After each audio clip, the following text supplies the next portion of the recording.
Aman Benson. Le journal des stratèges. Boris Kalt.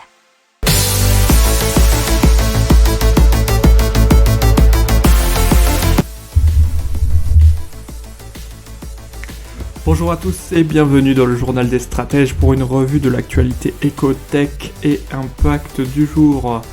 À la une, EDF qui lance sa première centrale solaire flottante en France. Dans l'économie, La Poste qui a une perte colossale en 2020. Les ventes de voitures électriques qui ont doublé en Europe en 2020. Le coût du crédit qui en France a été divisé par 4 en 10 ans. Dans la tech, Nokia et Vodafone qui créent le débit parfait pour la téléportation virtuelle. Google qui déploie un super câble sous-marin, c'est du Nantes. Dans l'impact environnemental, une batterie de stockage pour piloter les centrales solaires. Et le groupe Volkswagen qui continue à recycler les batteries. Voilà, vous écoutez le journal des stratèges numéro 40 et ça commence tout de suite.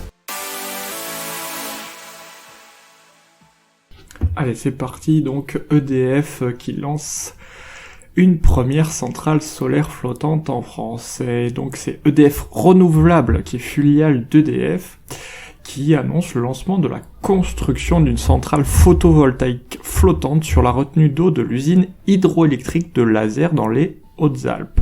Il y aura une surface de 24,5 hectares couvrant les 2/3 de la surface de la retenue d'eau. Et ça aura une capacité de production de 20 MWh. Je pense que c'est MWh MW. Mise en service au printemps 2022, elle produira l'équivalent de la consommation électrique annuelle de 12 500 habitants. C'est ce qui est déjà produit par l'usine hydroélectrique. Alors EDF vise à devenir l'un des leaders du secteur en France avec 30% de part de marché d'ici 2035. Il faut savoir que la centrale solaire flottante n'est pas la seule en France, puisqu'il y en a déjà une à Piolenc dans le Vaucluse, qui est exploitée par la société Accio Énergie. Elle commence déjà à produire depuis 2019. Elle a une puissance de 17 MWh et elle était installée sur l'eau d'une ancienne carrière. Allez, on passe à La Poste, qui a une grosse perte en 2020. La Poste aurait en effet perdu 1,2 milliard d'euros sur les 6 premiers mois de l'année sans la comptabilisation des titres CNP Assurance dont elle a pris le contrôle en mars et qui a apporté 3,6 milliards au résultat net. La crise sanitaire a accéléré la chute des volumes du courrier traditionnel. Alors, dans l'historique, on est passé de 18 milliards de lettres échangées en 2008 à 14 milliards en 2013 et 9 milliards en 2019 et maintenant 7 milliards en 2020. La Poste s'attend à transporter 3 milliards de lettres en 2030. Donc c'est vraiment plus beaucoup. Divisé par 6 par rapport à 2008, donc en 20 ans. La baisse des revenus du côté des lettres n'est pas compensée par la forte croissance des colis. C'est moins 1 milliard d'euros sur les lettres et 300 millions sur les colis. Il faut savoir que le service universel postal est déficitaire d'environ 1,5 milliard d'euros. Les prestations de base, c'est-à-dire pour le service universel postal, les prestations de base levée et distribution 6 jours sur 7. Allez, on passe aux ventes de voitures en Europe et les ventes de voitures électriques surtout, puisque 538 772 voitures électriques ont été vendues en 2020, surtout en Allemagne, France, Pays-Bas, et 507 059 hybrides rechargeables. Alors, on va voir les chiffres plutôt du 4e trimestre pour l'instant. Les ventes de véhicules à essence ont baissé de 33,7%, et ce qui représente quand même 40,6% de part de marché. Celles de diesel ont diminué de 23%, et c'est 24,5% de part de marché. Les voitures électriques ont progressé de 216,9% à 248 000 exemplaires. Hybride rechargeable 331%, hybride non rechargeable 104,7%. Après, les autres énergies GPL 85, gaz naturel 19,6% et surtout en Italie. Et sur toute l'année 2020, l'essence a représenté 47% des ventes de voitures individuelles, les diesels 28%, les hybrides 11,9%, les électriques et hybrides rechargeables 10,5%. Autre énergie 2,1%. Donc la poussée des voitures électriques est donc confirmée.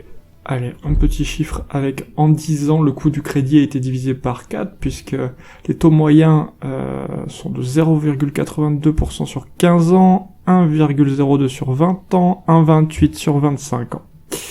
Ils sont jamais aussi bas et vous avez un petit exemple. En février 2011, le taux moyen pour un crédit sur 20 ans dépassait légèrement les 4%. Et l'exemple qui vous est donné dans l'article, que vous pouvez bien sûr retrouver dans notre revue de presse, soit sur Aman & Benson Stratégie rubrique média, soit dans la description de ce podcast pour vous y abonner. Eh bien, il faut savoir que sur 300 000 euros, ça faisait quand même une belle économie de 106 000 euros. Et donc, on continue dans la technologie avec Nokia et Vodafone qui créent le débit parfait. Le débit parfait pour des applications super intéressantes comme la téléportation virtuelle et les applications holographiques.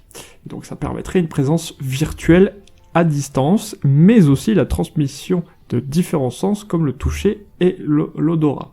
Et ça sera selon eux possible dans la seconde moitié de la décennie. Alors ils ont utilisé une nouvelle technologie sur réseau optique passif qu'on appelle PON, P-O-N, qui pousse le débit maximal à 100 gigabits par seconde. Donc c'est une multiplication par 10 du débit par rapport au meilleur réseau fibré. Et 5000 fois la vitesse d'une connexion ADSL de plus. Et PON repose sur la mutualisation d'une partie du réseau. Ils ont apparemment également associé une autre technique appelée transmission de débit variable, ONU. Ils sont ainsi parvenus à réduire la distance et à diviser la consommation électrique par 2.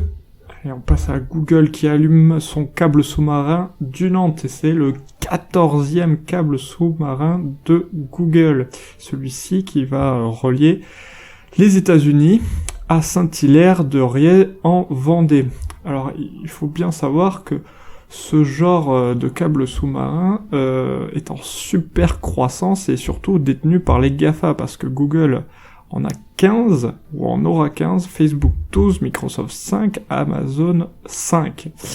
Et ce que nous disait, donc c'est Jean-Luc Villemin, le directeur réseau et services internationaux chez Orange, c'est que le marché est donc dominé par les GAFA et pourrait représenter 80% de la bande passante transitant par les câbles sous-marins d'ici 2 à 3 ans. Et donc ce câble est donc le 14e du nom de chez Google. Allez, on continue dans l'impact environnemental avec une batterie de stockage pour mieux piloter les centrales solaires, et c'est à Seigné-Saint-Sauveur dans le département de la Vienne, une centrale solaire au sol de 40 086 modules photovoltaïques fabriqués à Châtellerault, une puissance de 11 MW pour une production de 13 gigawattheures par an, ce qui est la consommation électrique d'environ 7200 foyers hors chauffage. Elle occupe 20 hectares d'un ancien centre d'enfouissement de déchets non dangereux.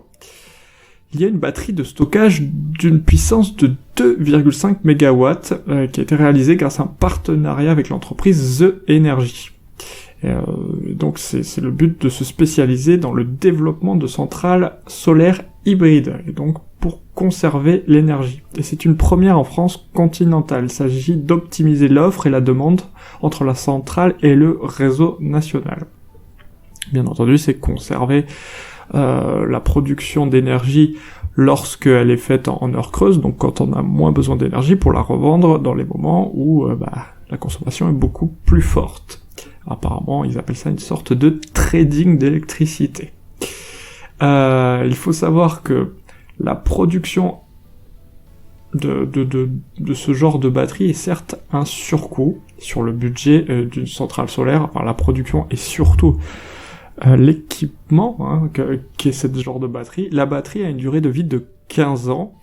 Et elle coûte pour l'instant 1 million d'euros. Allez, on passe à Volkswagen et donc le recyclage des batteries, puisque le groupe Volkswagen est déjà partenaire de la SNAM, la société nouvelle d'affinage des métaux qui assure le recyclage des batteries des voitures électriques et hybrides du groupe Volkswagen, bien sûr, depuis 2014. Et la SNAM assure aujourd'hui un taux de 82%. Mais Volkswagen va avoir une nouvelle usine à Salzgitter, donc en Allemagne, qui s'occupera du démantèlement des packs de batteries en fin de vie. Et il faut savoir que dans leur phase pilote, cette usine pourra recycler jusqu'à 3600 batteries par an, avec un taux de recyclage initial de 70%. Et à terme, Volkswagen vise un objectif de 90%. Voilà, c'est tout pour les news d'aujourd'hui. Je vous souhaite une excellente journée et je vous dis à demain pour la suite. Ciao.